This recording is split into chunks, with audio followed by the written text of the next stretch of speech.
সবাইকে Bengali sisters kitchen travel and blog থেকে আমি আজকে ব্রেডের টোস্ট করে খাবো নাস্তার সাথে। এই জন্য দেখাচ্ছি কিভাবে বানাই। দুইটা পিসে 30 গ্রাম আছে, আমি এরকম দুইবার দিয়ে দিব। এটা পানি নিয়ে গ্রিলে দিয়ে টোস্ট করেন, আপনারা নর্মাল গ্রিলেও দিতে পারেন।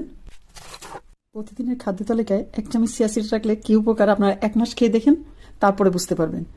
আমি এখানে 1 গ্লাস পানিতে দিয়ে দিচ্ছি 1 টেবিল চামচ চিয়া সিড। এটা আমি ওয়েট করব কালকে সকালে পর্যন্ত। সেটাতে গরম পানি,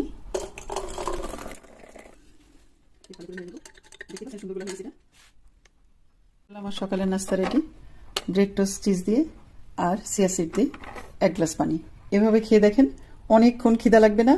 আর আপনার শরীরের জন্য ভালো কি কি ভিটামিন আছে না আছে চিয়া সিড, এটা তো আপনারা জানেন, আমার আরেকটা ভিডিওতে বলেছি।